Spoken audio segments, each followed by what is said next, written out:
children of the night. What music they make. They're all gonna laugh at you! They're coming to get you, Barbara. What's up? I'm not gonna hurt you. I'm just gonna bash you a bit.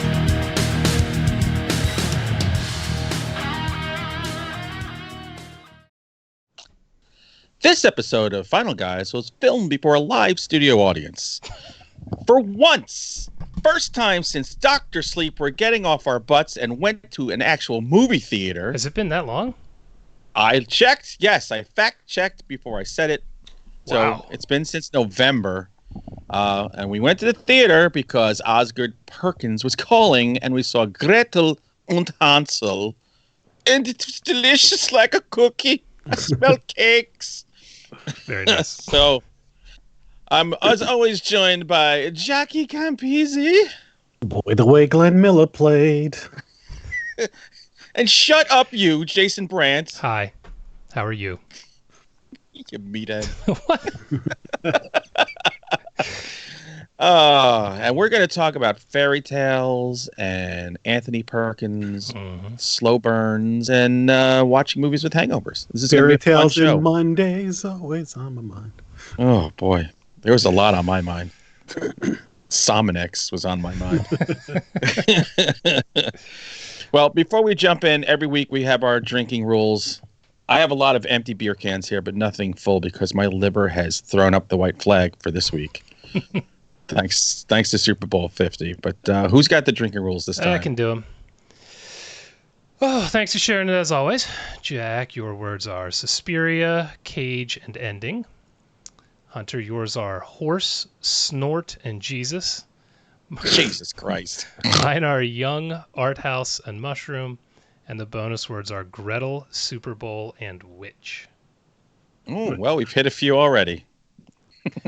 I mean, it's not like there's a lot of characters or dialogue in this movie, so he didn't have a lot of room to miss. I know, he just plucked a few words out of the script.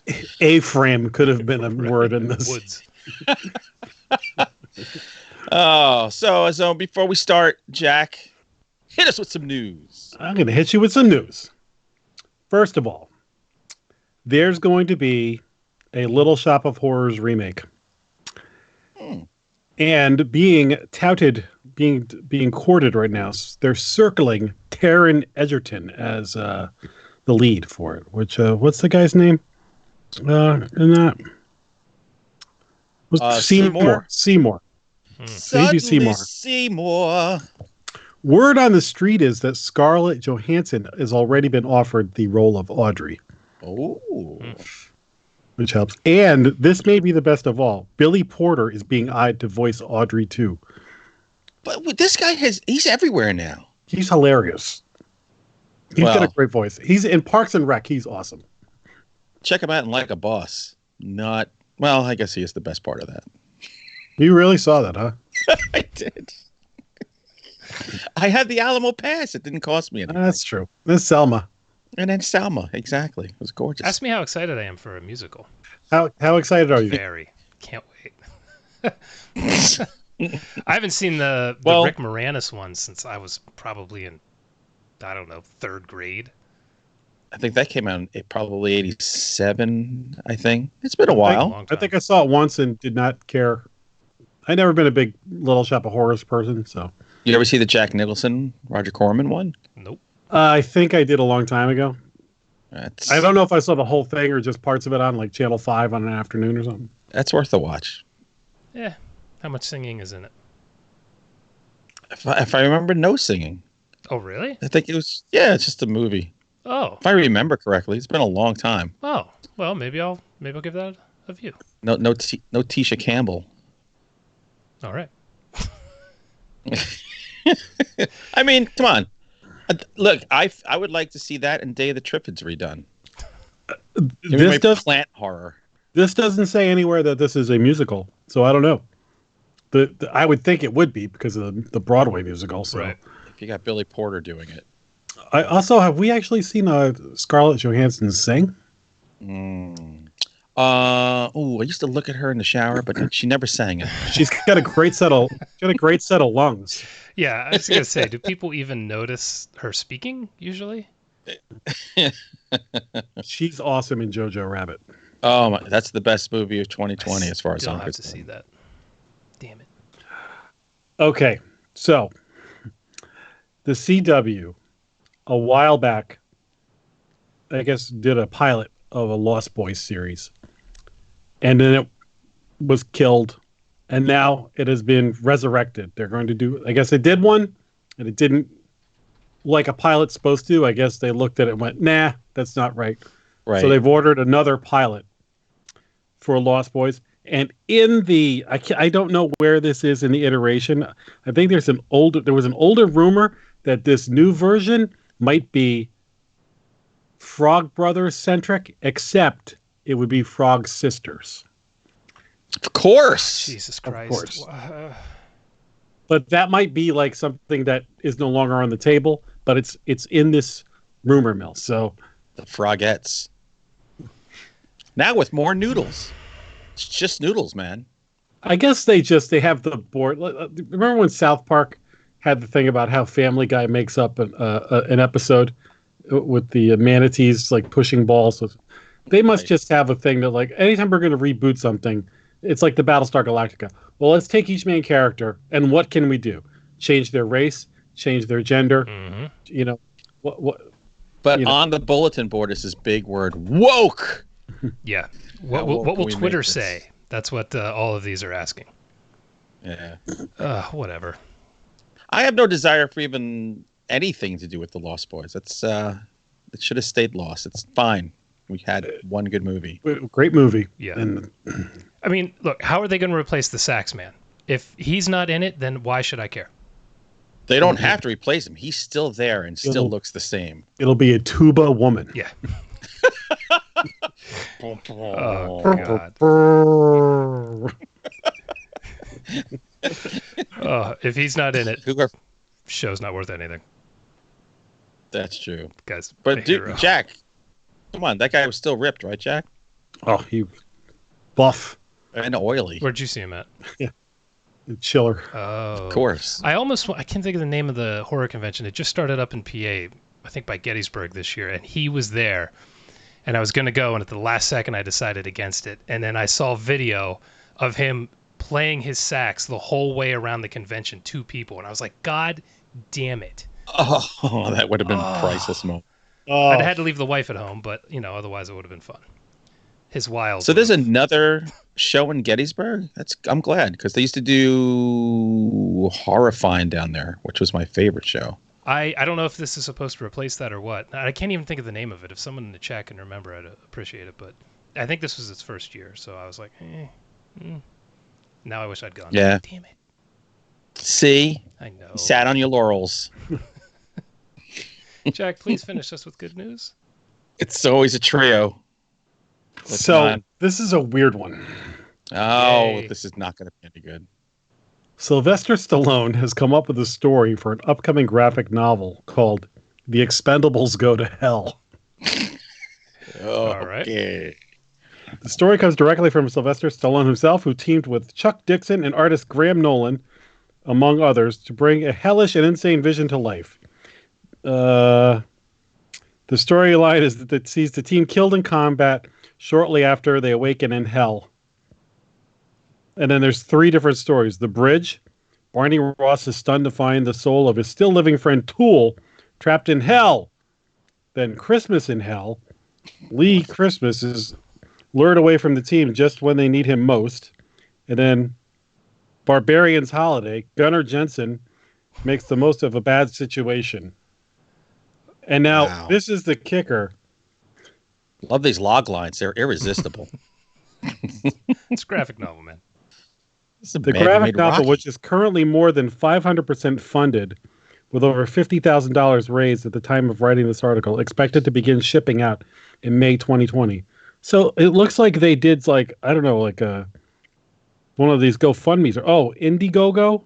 Oh, yeah. They had a $10,000 goal. And I'm like, Sylvester Stallone could just go into his couch and pull out. Really?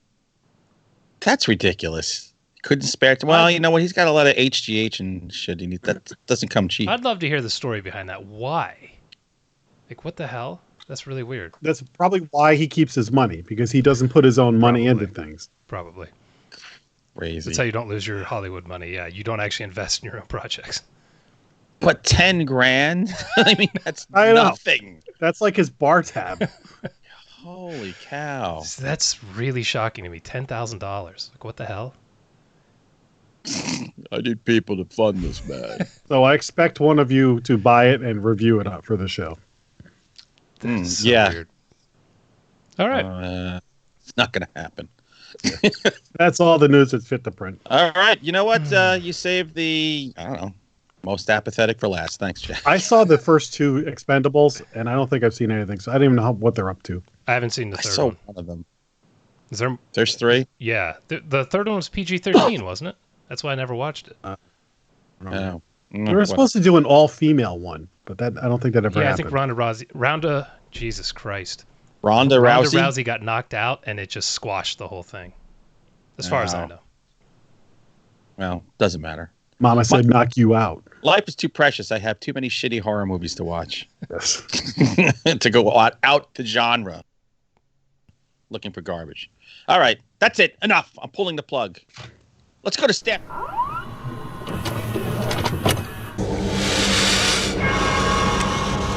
We have such sights to show you. Boy, that Jason Brant sure can pick 'em. Pick it, Wilson. Pick it, Wilson. Little baseball stuff. Wow. Jason's staring at me. Oh, we didn't have baseball in the mountains. We had a thing called toothball. Fucker. You got a pretty little mouth, boy. Yeah. Run from the man who likes your mouth. It's been like almost 3 years of this. It's never going to stop. Oh, God damn it. Oh, so, Jason, you're always up first. You are always our leadoff hitter in Best. this. What can I say? I finally got around to watching... The guy who used Suspiria, to use a drinking word, in his 2019 picks is the best. That was a good movie. Go on. Simply the best. From 2018. Better than all the rest. Yeah, I'm sorry, I screwing up my digress. flow here. What the hell did I... Oh, I watched I Am Mother on Netflix. I already forgot what I watched. Have you guys seen this yet? I Am Mother. I don't even think I heard of this one. Oh God, what the hell is her name? Hilary Swank and Rose Byrne. Oh, is that with the robot? Yeah, it's been out. Yeah, I And think it Rose came out in Byrne? 2018 maybe, and I just got around to it. Rose Byrne from Like a Boss? From Like a Boss, baby. So this is it's kind of a small movie, seemingly with a big budget. There aren't many actors in it, but the effects work is great with this robot that is basically raising a little girl down in a complex that's seemingly underground, maybe, and it takes place after the apocalypse. And this robot is bringing humanity back from the brink by bringing fetuses up through life and training them. And so she's becoming like a doctor, and she's taking all these classes and basically becoming like the best version of a human. And then things start to go a little sideways when a human who's not supposed to exist shows up at the door of the facility, and she's been shot. And then the whole story just goes completely sideways from there. And I kind of loved this, to be honest.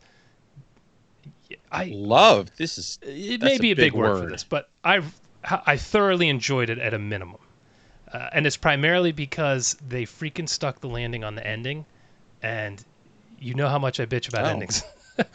So, yes. Yeah, this is one that started off as just a kind of a sci-fi movie, and then the dread and the mystery kind of builds throughout, and then they kind of hit you with a hammer at the end. That's solid, and I dig it. And it's one of those that I've just pushed off and pushed off and pushed off forever. And when I finally watched it, I was like, shit, I should have watched this 2 years ago.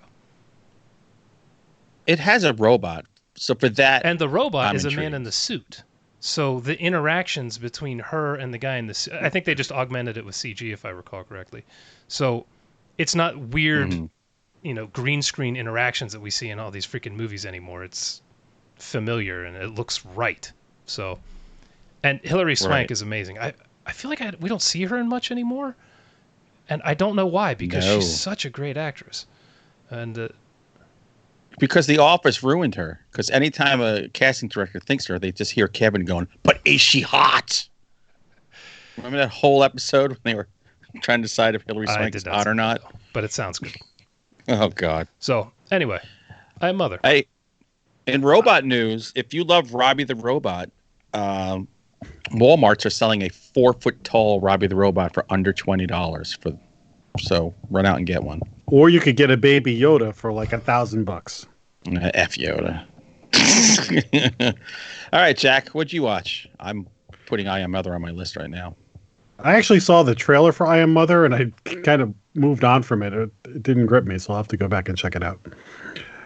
I decided to revisit The Black Coat's Daughter since we were going to see an Oz Perkins Smart choice. movie. I was like, I need to get back in that Oz Perkins pacing and visual storytelling thing. And that was a movie I liked, but found confusing and had a couple of problems with it. And I hate saying that because I really liked the movie. I just felt like there was some problem I had with it. And I have to say, I went back and I really enjoyed it. It's a great second watch movie because I noticed so many things I didn't notice the first time. Even like the stuff that's being said on the phone to the girl. I never really caught the first time I watched that movie. But I still see the holes in the movie where there's a little some pacing and the twist. I don't know how he could have fixed the twist because I see what he's trying to do with it. But when you watch it a second time and so your viewing isn't hinging on that, it's better. So right. I think it's a great movie. Like I said, I just have some critiques with it. But man, it's such a good movie. And one of the moments in that movie that illustrates why I think that movie's great is when Emma Roberts is in the hotel room with the guy that picked her up. Right. And you are getting a sex offender vibe from him. Totally. And it is totally like a red herring. But there's this dread building up. Like, what is this girl in for? It's little things like that. But it was amazing how many things I didn't notice the first time. And now going back, I'm like, oh, what's that in the background? Oh, okay. Mm-hmm. And I forgot there's like time jumps in it. Yeah. I kind of forgot. So this was good, and it kind of prepared me somewhat for going into Gretel and Hansel because I felt like now I've got to remember to try and really pay attention. Seeing in the theater makes such a difference because you can't get distracted by your phone and all this other stuff anyway. But I would say recommend if you only saw this movie once, this is a good one to go back and watch again. Yeah, I think we've watched it 5 times in this house. It's like one of those rotation. Hey, we have some downtime. Let's put this on. Like my daughter loves. I've only seen it that once. I need to. And I need too. to revisit it. Yeah, it does get better with subsequent viewings, which is kind of cool. By the way, that was Jason's chair. It wasn't a Wendy Williams part. I just don't want the media coming down and ruining things. I'm just going to nip it in the bud or in the butt. I was so lucky last night. I snagged a ticket at the Alamo for Elijah Wood's Come to Daddy. Which Son of a bitch. I've been hearing about, and it was a perfect night because you went there and first they showed a short film by the director, which was this using nature footage and in a zoo and actual news footage about this jaguar who got out of its enclosure and ate all these animals. And it's just the jaguar talking about, Elmo the emo is a fucking snitch. And it's just weird. But it kind of gets you in the mood for the movie. The movie's incredible. Absolutely incredible. If this movie isn't in my top 10, if not top 5 by the end of the year, you'll know 2020 has been an astounding year for horror. It's bonkers. The best way I can describe this movie is bonkers. Elijah Wood, who is wearing, or his head is cut to this mushroom fade, and he's got this little tiny Skrillex like mustache and a neck tattoo, and he wears weird androgynous clothes. He goes to this weird UFO shaped house on this bluff to meet his father, who he hasn't seen in 15 years, or maybe even longer. No, 20 years, I think. Because he got a letter from his father to come meet him, and who answers the door but Stephen McHattie. Amazing. Who is drunk off his ass and absolutely terrifying. And literally, that is as far as I'm going to go with this movie, because I just want people to discover it. But if the highlight of your crazy movie moments is the Gimp in Pulp Fiction, get ready to have your balls blown off, because this movie goes there. Huh. And the cool thing was, there was a Q&A at the end with the director and Elijah Wood, and the guy moderating, all three of them produced The Greasy Strangler, which they brought up several times. And they were like, who's seen The Greasy Strangler? And like, they're remote, and I'm like the only one going, yeah! But they were all drunk. The only good thing to come out of it was that every single person involved in that movie, including Elijah Wood, was batshit terrified of Stephen McHattie. Okay. He was a very imposing figure, and I knew nothing about this, so I'm finding this really interesting. In the trade rags, I've been reading about it for months, so Oh yeah. very happy to get a chance to see this. I think it's just coming to video on demand, but god damn, is it good. I have been trying to find showtimes for this for months, and then just recently, like last week, was like the first, it's going to be like in one theater within 100 miles of you, and then I think it is going to VOD at some point soon. Right. I will give you will take these two words with you to your grave from this movie. Poop pen. Oh boy. Just remember. So this is going to have to be a main feature when it actually comes out. Absolutely. You're going to gush Nice. over this one. Do me a favor. Move the Excellent. mic like 1 inch away from you. Your headphone cable's hitting it. Yeah, thank you. Is it? All right, you're welcome. I'm sure. See how I'm we sure adjust everyone things will as we go appreciate along here? Oh, fuck them. They're not paying for this. it. Okay. Is it my turn? All Yes. right. Yes. I'll get into the new movie series that I'm now going through. Oh boy. What did you decide? Just out of nowhere, I decided on House because I saw House 2 was on Prime when I was going through movies, and I thought, you know what? I've only ever seen the first one. What the hell? How many are there? But I did not know this until like yesterday when I found out what the deal was. I'll go into that later. So the first House is a horror comedy that I feel like doesn't get brought up all that often, but is a ton of fun. I've watched it probably 3 or 4 times, and I've enjoyed it every single time. It's got great comedy bits in it. It looks cool. The monsters are great. And it's got Norm. So what's not to like? Norm from Cheers. It's amazing. House 2 is not connected to the first, except that... Have you guys seen House 2? Okay. Yeah. Nope. So it's a kiddie version of House. None of the same actors, different house, but it's a haunted house that's kind of alive and has a personality, and crazy things happen, zany things. Except much more kid-friendly. I don't know what this was rated, but I would be shocked if it was more than PG. Maybe PG-13. Yeah. Definitely a Saturday morning version of House. Yeah. Wow. But still not terrible. It's still fun. It still has that kind of energy. It's not as good as the first, but I enjoyed watching it. And instead of Norm, it has Cliff Clavin. Yeah. Cliff, yeah, exactly. Who is Yeah, the Normie. best part of this movie. He's freaking hilarious in this as an electrician who just completely rolls with all the crazy shit he sees happening in this house. He's probably only in it for 10 minutes, and he's amazing.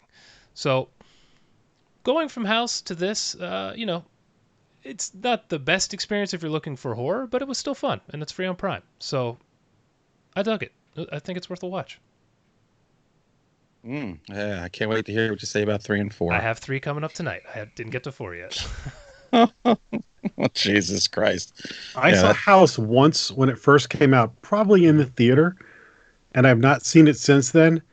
And I remember that the trailer made it look like it was just going to be horror. It looked like it was going to be like Evil Dead. Not that. Yeah. And then, it was William Katz in it, isn't he? Well, that's Yeah. the greatest American hero, baby. Yeah. And all of a sudden it was like funny. And I was just like, what?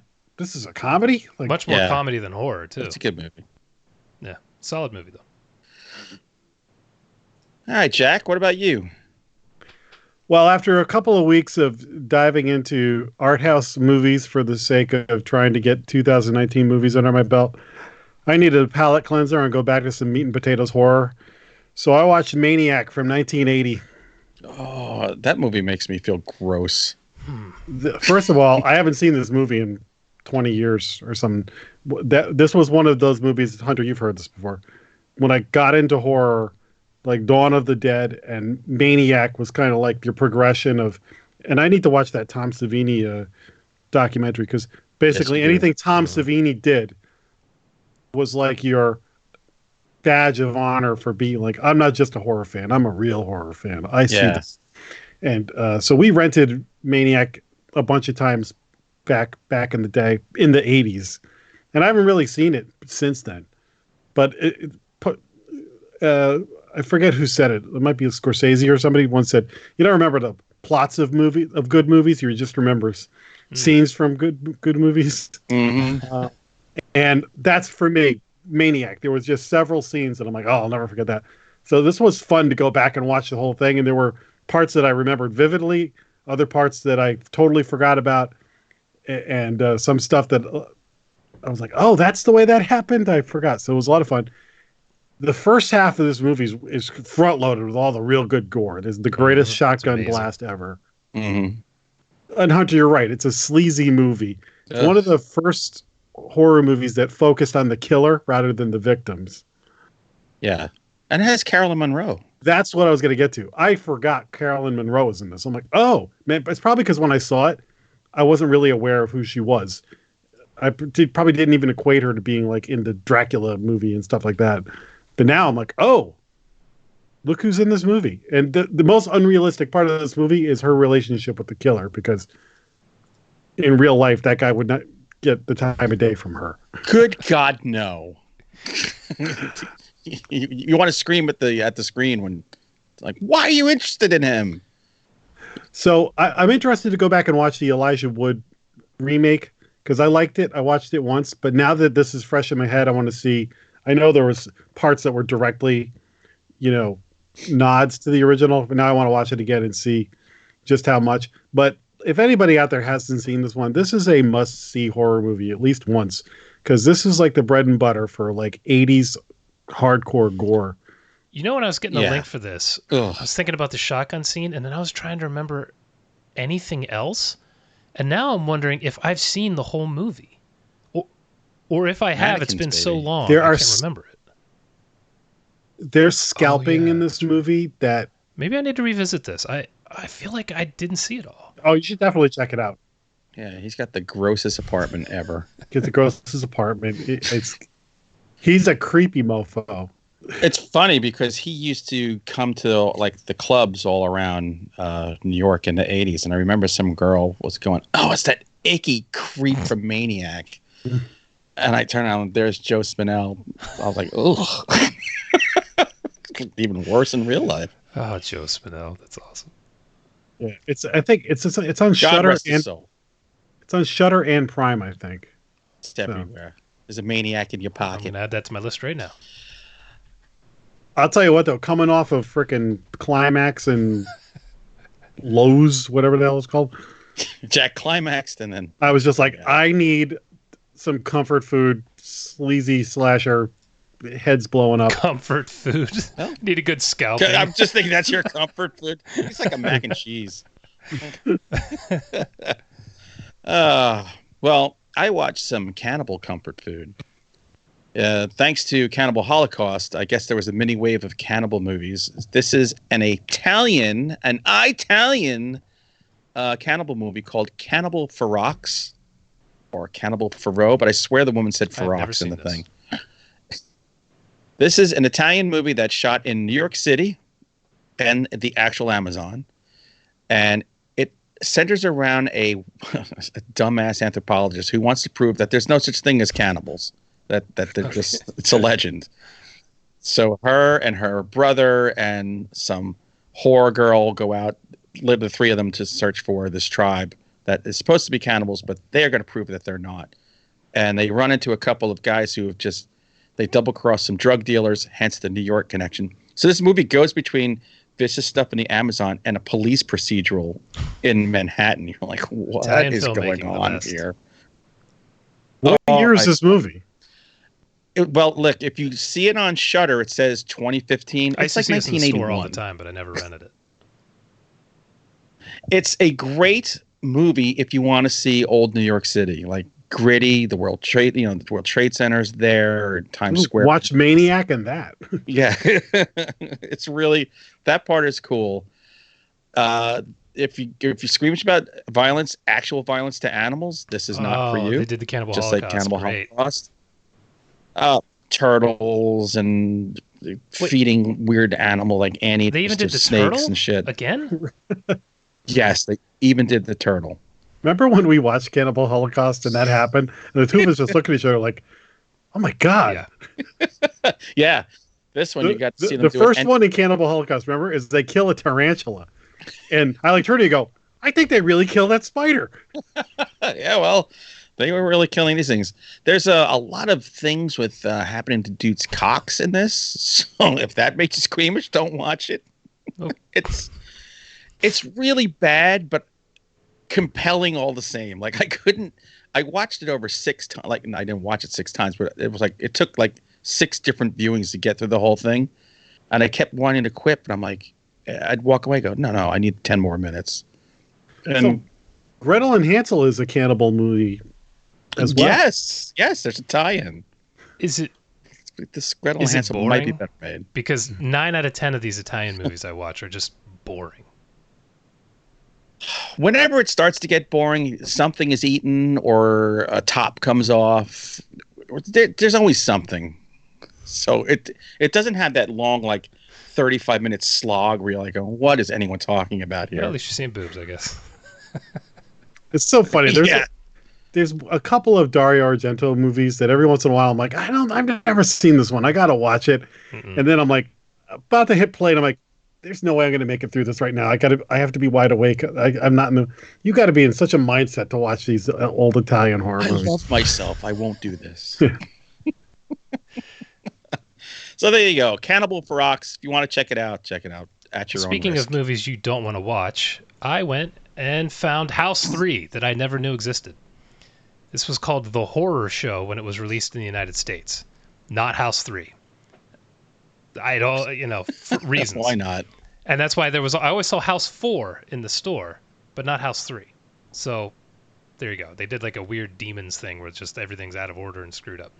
But this has Lance Henriksen in it, so I was happy. And I start watching it, and the first 10 or 15 minutes is really freaking good. It has there are all these severed heads, and this dude is like cooking body parts in a restaurant, the serial killer, and Lance Henriksen is going through and finding all this. He's a detective trying to hunt down this killer, and it's just shockingly well done. And had been looking at the reviews, seeing that people hated this, and I couldn't understand why. Yeah, and then the rest of the movie happens, and it's like, oh, that's why people don't like this. Yeah, bait and switch. This movie is a Nightmare on Elm Street mixed with Shocker. That's it. That's the whole thing with Lance Henriksen in it. The least interested Lance Henriksen I've ever seen, by the way. It looks... Yeah. Wow, that says a lot. It looks like while he's being interrogated at one point, he might fall asleep. I'm not sure. It could have been a long night. But if you've seen Shocker, Shocker is a significantly better movie than this, and Shocker is terrible, but it's fun. Yeah, if it's not fun, if you're watching crap, it's this gotta had be at least moments fun. where I enjoyed it. Some of the effects were cool, and then it would do something just dumb, and then 2 characters. I'm still not sure if they're alive or dead. The movie ended. They were alive, but they were very dead 10 minutes before that. So, It's like scary stories to tell in the dark. There's those 2 characters that they kind of leave out there. It's like that, but worse. So House 3, which I think on Amazon, I don't think you can stream it. It was released by Arrow, which is how I got my hands on it. Otherwise, if you ever saw a movie in the store called The Horror Show with Lance Henriksen, that is actually House 3. Except there's no real haunted house in it, And when like you the others. when you see House 4, you're gonna wish for House 3. That does not make me feel happy for tomorrow. But at least it's Yeah. just So one whereas more. House 2 was a kiddie version of House, but still the same kind of thing, this has nothing to do with those, and it's mean and gritty and dirty, and I don't know what the hell they were thinking. Probably not thinking That's at a good all. guess. Jack, you got a third? Real quick, it's not really horror, but I think horror fans would like this. I have gone through season 1 and 2 of Barry on HBO with Bill Hader. You guys, this TV show is tremendous. You should watch it immediately. Have you seen I it? don't have HBO. Maybe I can catch it on Hulu. It's so good. It's funny, but it's got like a dark side to it that kind of sneaks up on you. Like us. So it's about a hitman who's kind of not happy with being in the life, and he stumbles upon an acting class and becomes enamored with becoming an actor. So he's in this like, a class of amateurs. They're all terrible, and he's getting into, but he's also getting sucked back into the hitman life every time he tries to get out. It's so good, and it's one of those shows that an episode ends and you're like, oh my god, I gotta watch the next one. Okay. Yeah, I like when that happens. Henry Winkler's in it. He is tremendous. I had no idea. Is he a lawyer? Huh? Is he a lawyer? I'm just thinking of Arrested Development. Blah blah blah. Blah, blah, blah. All right, cool. If I had HBO, I want to watch it. Everyone's talking about how great that Just show one is. season? It's so or good. Two? Okay. There's I'll two. have to check that out. Yeah. Well, Yeah. I'll wrap things up with a book. I read The Last Astronaut by David Wellington. This book blew my mind. It was so good. I mean, so thoroughly researched. It's about remember that thing passed through the interstellar object, Umamami or whatever they call that thing, a couple of years ago. That inspired him to write this book, and this is about another interstellar object coming. But they know that it is not just a random piece of space junk. It's under intelligent design, and they send these 4 astronauts out to encounter it and see what they can do, because it's headed straight for Earth, and if it hits Earth, it's going to shatter the planet in half. So it's amazing. It's one of the most compelling reads I've read in a long time. It made me at one point just consider reading nothing but like space age fiction for the rest of the year. But I'm thinking I'm not going to get that much. You know what I mean? There's not that much out there other than, and you can't even go to the library to get Arthur C. Clarke or Isaac Asimov anymore. They're not on the shelves, which is just absolutely pathetic libraries? for Really? libraries. Yeah, at best you'll get 2001: A Space Odyssey, but there's so much Rendezvous with Rama and stuff that you can read. But they're making room for new crap, the new Irish Johansson books or whatever they got to put on the shelves now. So, but if you want to check out like one, it's probably going to be my best book of the year. Damn. I haven't read a book like this that You gripped me like peaked this in a long early time. with your movies I know. and your. Just hibernate. I'm done. I'm out. So I saw the cover. check it It's out. nice. I actually gave it away to one of my patrons on Patreon. Did a little contest for it because I wanted to share it. I don't want to just hoard this book. I want to pass it around. All right, I gotta check it out. Yeah. Look at I've got the. You got could have anything donated it to the library. True. I've got a quick Screw book. Based on your recommendation, I read Steve Barnard's Meathead. Wow. Yeah. This is a perfect Steve Barnard book. If you've ever read his reviews on the Final Guy's website, go check them out. And then you read this and you're like, yep, same guy wrote that. Mm-hmm. Because it is insane. It is as un-PC as anything I've ever read. And Oh my God. it just rockets along. And I'll tell you what, his reviews, his writing surprised me with how good it was, but this surprised me as well. I had no idea he was into writing except for a couple of movie reviews, and especially if this is his first book. Yeah, it's me either. really well done. So, good job, Steve. And if you're looking for something insane and violent with tons of swearing and other such insanity, then Meathead is your book for sure. It's only like a buck. yeah, it's only a $1, buck, right? yeah. On Amazon. I wrote a review for it, so it should be. Hopefully, Jason can post it on Final Guys. No, Did don't care. maybe not.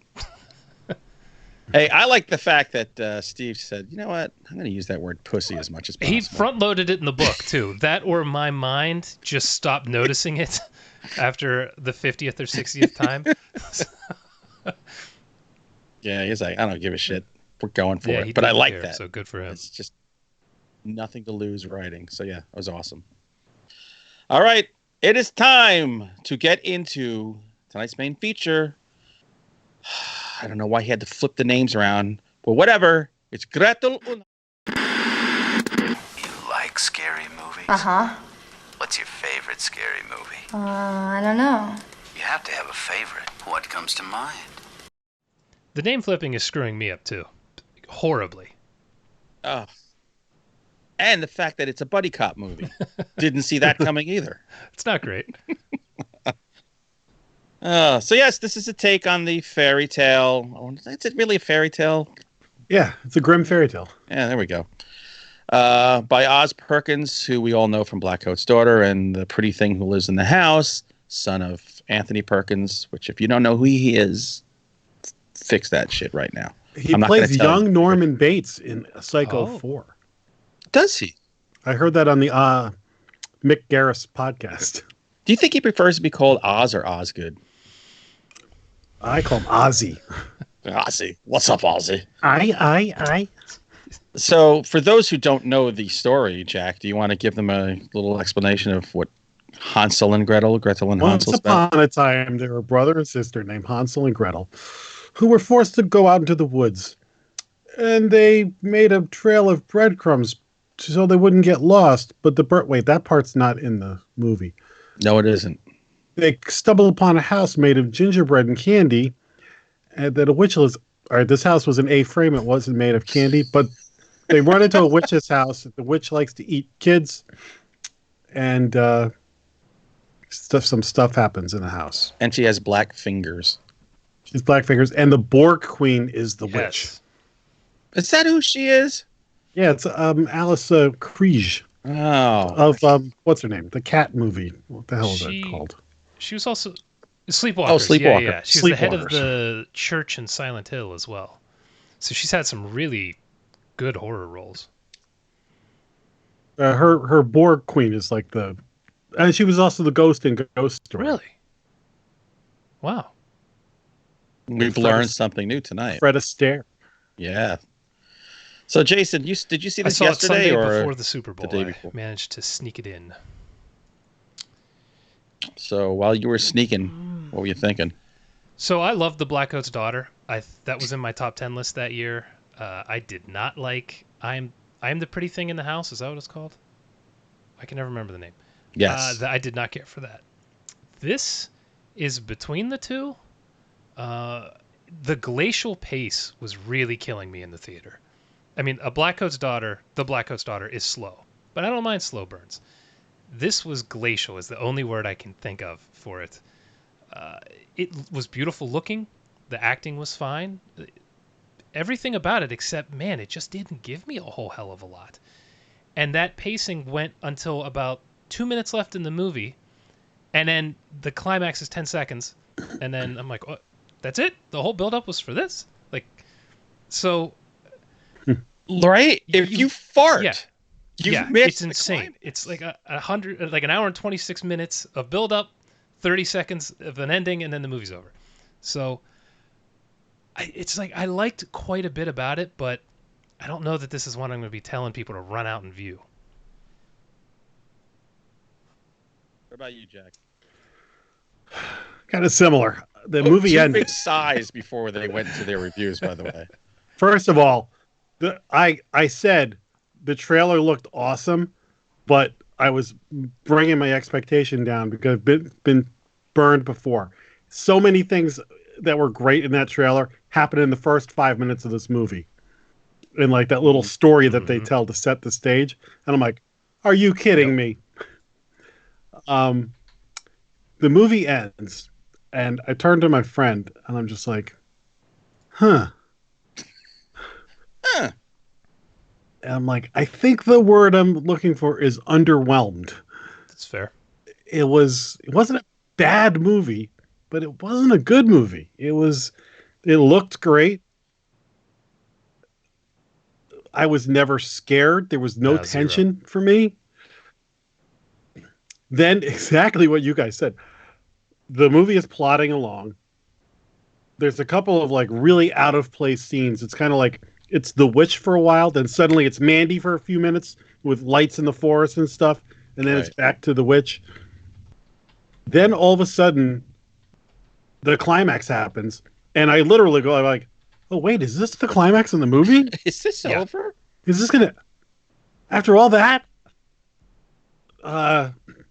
so I felt like, man, if they had added a little more, like maybe the witch should have had a couple of earlier victims or something like that, or a couple narrow escapes with the main characters. Anything. Yeah. So I was like, this might have been better as an episode in an anthology, or as like an hour-long thing. Like it was too long for what they had. They either needed to add more to it to make it more substantial, or they just needed to trim the damn thing. Right. See, I went into this hungover after Super Bowl, and I'm thinking, all right, this probably isn't the best way to physically go into a movie mentally, because I knew it would be slow burn. That's kind of his thing. Put that chair all the way back, that couch that rolls back, and I'm like, oh boy, here we go. I will say this: it's an awesome movie to look at. His skill, the man has some skill. This is the design, the looks of the hats and the costumes and all that. Well, tremendous. Yeah, I think the performances are also very good. I mean, it's stellar performances. It looks great. There's just not enough meat on the bone. Yep. And you got a movie talking about eating kids. Yeah. Not a lot of meat on their bones either. God damn it. So, but it's true. It's like I think if I didn't spend a total of $40 to watch this movie, once you get something to drink and some popcorn, if I just watched this on Shudder, like Black Coat's Daughter, I'd be like, holy crap, I would have liked this a whole lot more. And if I was more awake. Thing is, so I just watched the Black Coat's Daughter the other day. That is a slow burn. However, there are several huge moments in that movie that are such payoffs. And watching it a second time, and Hunter, you've seen this 5 times, it takes its time getting places, but man, you remember scenes. There's 2 or 3 scenes in that movie that I'll never forget. Right. And when I saw the movie again, I was like, God damn, if they didn't, the slow burn pays off. And this movie... Here's the deal. This is what I take from this movie. Jack, whenever we see each other, and when we finally see Jason face to face, I want us to put our foreheads together and snort like pigs. That should be the way we treat each other. And then we run upstairs for tubby time. I said, then we run upstairs for tubby time. This will be the formal greeting. Tubby time will be, We could do tubby time in the hotel at Scares the Care. I'm just saying. Oh my God, that would be glorious. Then you wake up in the bathtub full of ice and your kidneys are missing. Just one. I would only take one. It's not a big deal. Or by dignity, something will be missing. I completely agree with what you said. That had this been released to Netflix, Prime, whatever, I don't know that I would have enjoyed it more, but I wouldn't have felt like, oh man, I just spent a ton of money. I came to the theater and it was just so slow, and it's like, and. Yeah. If there was a bigger payoff, I have never watched a movie where the ending happens and I'm going, wait a second, that can't be it. Yeah, me too. I kept waiting. There's got to be something happening, and then I can't wait to talk about the ending of this movie. And then it goes to credits, and you're like, well, is there a stinger? Yeah, I was looking it up to see if there was something like an after the credit scene, but no. But the 3 little pigs. And I don't want to be completely. I guess we haven't been completely negative, but maybe me a little more than you guys. The lighting and stuff they did outside, I dug. It was very different from what we've seen from Perkins before. It felt like you mentioned, man, what's the guy who directed it? Panos Cosmatos or something? Panos Cosmatos, yeah, that's it. Oh, yeah. Panos? Yeah. It looked and sounded at times like one of his movies. It didn't have maybe the classic orchestral sound to it that you would expect from a movie that kind of looked like this. It had almost synth 80s type stuff going on, and then red lighting in the woods, and so it was different, and it was very visually interesting to look at. But just damn, man, I'm sitting there like, is something gonna happen? Like anything? If you have any kind of eyesight problems, when they do the interiors of the witch's place, it's shot in all natural light, from what I can tell, and it's so dark, like you can't make out anything. And I'm the witch watching mumbles. on a big screen. Yes, the witch mumbles half the time in an Irish accent. I know. What'd she say? Who cares? And the witch had an Irish accent, the girl had an American accent, and the boy had an English accent. I don't think I noticed that. It's melting pot. Yeah, it's a melting pot. I just wanted that witch to wash her freaking hands. I've heard Oz Perkins on a couple of podcasts, and I think he may have done that to create like you can't pinpoint where this movie is supposed to take place, but I don't know. I did want to say too, this Sophia Lillis was the main actress who was in It as what the hell is her name in it? Beverly. I think we might have something with her. She's really good. She is. You should watch Sharp Objects. That was on HBO. She's I great. started that. Completely forgot about finishing it. I need to revisit. Oh, you should watch that. I got 3 or 4 episodes in. And it's important when you watch it. The very last episode, you have to watch through the credits. All right. So anyway, what I was saying, she's good, man. I look forward to seeing her in more stuff. I hope she doesn't jump out of the genre entirely because she's promising. She's like the new Anya Taylor-Joy, who I think is awesome. Yeah, she's in the new version of Emma. Oh, not gonna watch that. But good for her. Good for her. I thought Alice Krige was actually brilliant as the witch. She was brilliant, but not scary. Yeah, all the performances were fine. They just didn't have much. They didn't have much to do. They kind of sat around. There was conversations going on, and there were interesting conversations. But I never was like terrified of the witch. And the conversations kind of meander and circle. You're like, there's no resolution to anything. Do you think the witch was weird. is not a fan of men?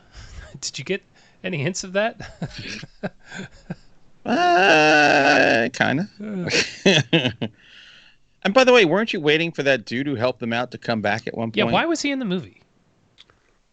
The huntsman. So I mean, if you cut that scene out. So Oz Perkins has said, if given the chance, he would love to have a fairy tale shared universe that this could be the springboard to. So he, I think, planted some Easter eggs in here in case he could go that route with that guy and some other things that happen. We don't need a fairy tale universe. No, we don't. Not after this one, too. When you were talking about the runtime needing to be cut down, later on after the movie was over, when I was thinking about it, it's just like, man, this is a prime scene that you could cut 10 minutes out of this movie and it would be no worse for wear. And it's only 87 minutes long. It feels much longer. Tell me about it. Like I said, that the climax happens and you're like, wait, what the? What? But then, was that? I've never had a movie do that to me, and I thought, I'm glad you guys confirmed it because I thought I zoned and missed it, but no. Okay. Before we get. You should get the spoilers. Before we do, I just want to say there were maybe 5 people in the theater with me, maybe 6, I don't know, something like that. 2 of them were teenage girls, maybe 16, 17. They come out, and one of them is just like, that is the dumbest thing I've ever seen in my life, and then just storms out of the theater.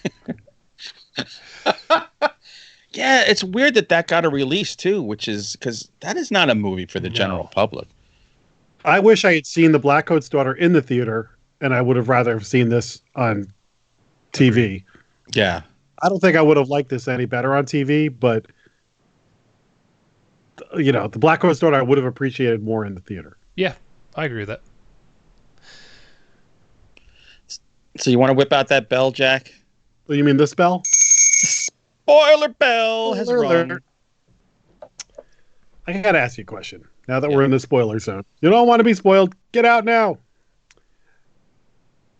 How many freaking times can they show us one or three figures off in the distance, witch figures watching people in the woods. Like they did it once, okay, maybe twice. No payoff. Yeah, what was that? No. They add nothing to the story, and it's not like this witch is acting in Congress with other witches. Was that her like multiplying herself, or was it her familiars? Or the X-Men, the multiple man guy who can make copies of himself? Yeah, that was weird. I actually kept forgotten expecting about more that until you just mentioned it. Yeah, there is zero payoff to that. You have no idea what that is. They kept going to that well. So the first time you're like, "Oh, there's a witch in the distance," and by the fifth time you're like, "Oh, they're there's just that voyeurs. witch again." They don't care. It's watching the kids. Maybe this is kind of like a swapping thing. I just like to watch. Oh God. Yeah. But by the way, Jack, did you like the young witch version of the witch? Oh, sure. Yeah, she was pretty. No, I don't want her. She could eat me. So as soon as I got because I made a pudding. When I got out of that movie, I went on Twitter and did a hashtag to see what other people thought of this. If you search, there are people out there who just, this is the most brilliant movie. Oh my God, loved it. Now I know it's skewed because people who are going to take the time to write are either going to love it or hate it for the most part. Mm-hmm. But like I was thinking, like, I'd love to just sit down with somebody who like felt that way, because I have no problem if somebody loves it. I was like, I just felt, didn't this leave you wanting more? Like, but I could see people loving it just for the art that went into it and the performances. I can actually see that. I mean, I'm right on the line. I'll lay on the line. I mean, I'm on the middle too. I just saying this was brilliant. I would love to hear the reasoning, because story wise, it just wasn't a lot of meat on the bones, but visually it was cool.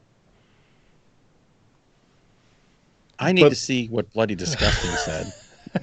Should we get into the ending, since we keep hyping up? I mean, we are hyping it as much as the movie. Yeah. And our discussion will be longer than the actual climax of.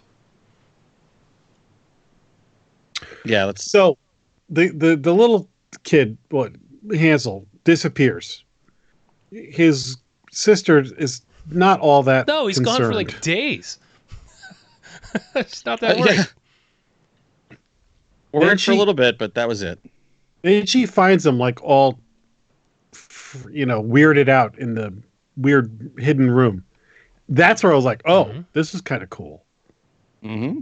But then they sort of like leave that alone for a while, and then come back to it in the climax. Like I felt like they had some momentum going, then it kind of lost momentum, and then goes back into the climax. And I was like, there was like a sense of danger going there, and then I don't know, maybe it was the special effects or something, but I felt like there was momentum problems heading into that ending. Yeah, I just didn't think it would be that easy. Yeah, like she used the force. The force, the metachlorines or whatever. She uses that and impales the witch, and she burns. Yeah. Yeah, it's kind of like the Last Jedi, when he's calling the lightsaber and cutting the Snoke in half. So the girl who is learning to be a witch kills the all-powerful witch with a staff, and it turns out the all-powerful witch can't do anything to stop it at all. I didn't get that. Right. Like once it starts, she does nothing. Like she's toast. She's dead inside of, how long was that? I don't know, 30 seconds, and it's over. If that long. And I kept saying, well, that's got to be a prelude to something else. This is like the old version of her going to come out, Right. or I'm like, what is It going wasn't on? her. Like something. No, she's dead. Movie is over.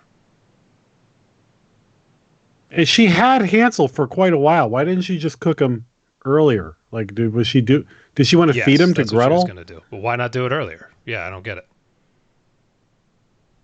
Well, don't you have to fatten him up? Is not the idea. And he was thin and for a while because they weren't eating well. Oh, was she trying to fatten him up? I don't know.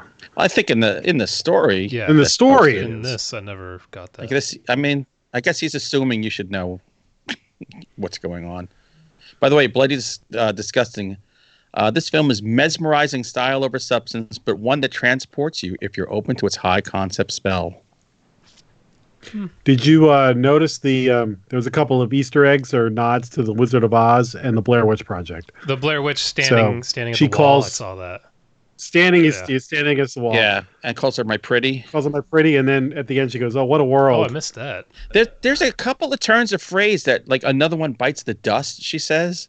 Is she? When the glass fell off the table. She also another said, one bites all, the dust. all we hear is Radio Gaga. That was weird.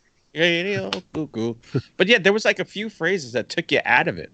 I was like, oh, well, that's kind of jarring. But whatever. The part with Mr. Roboto that took me out of it. Yeah, so then what? But the I mean- girl sends her brother home and then takes over as the witch to free some souls. She doesn't send him home. She sends him out on his own to discover his own He went path. home to But he where goes the mom home. was. Yeah. It picks up the Is axe. that where he went? Did that mean he was going to I kill the don't know mother? what the hell that meant. No, I think he was going to become the new Oh. huntsman. Thought it was going to be Lonnie Borden. Or he's going to become the new Jack Torrance. Give me the axe, Gretel. I'm not going to hurt you.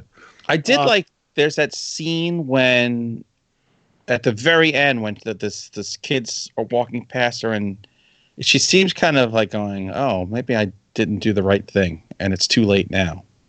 Explain the kids to me, because they never once said that the kids' souls were Not that trapped I in the know of. woods, did they? No, but that was their souls, and now they can move on. I just took it as she freed their souls that we did not know were trapped in the first place. Yeah, we didn't know they were trapped, except I guess for the hole Sure. in the ground. And then her Right. fingers got dirty, and that bothered me. Yeah, so I guess that power turns your fingers black, and I Is that just so that she can fight against men, like that guy at the beginning with the job interview? She's now empowered, but she's not. I don't know. She's not going to be a kid eater, but she is a powerful. I just took it as she was Woman. basically Is taking like that what they over were that going for? woman's spot, but was going to try to be good instead of bad. And the black fingers Right. were supposed But I to think by her signify the fight she's going to have, like the inner fight to stay good. That's kind of the way I took it. Right. Or saying, "Ha, sucker, you're going to be Right? just Yeah. as bad as the Eventually, other you'll one." be evil too. I don't know. Sure. Go with that. She's going to eat Pinocchio. Lie to me. The Lie end to of me. This movie. So there we go. Hey, I stayed awake. So I was I did impressed too. right there. I felt it. Well, that whole thing, when she sends Hansel off on his own, takes over for the witch, all the kids come.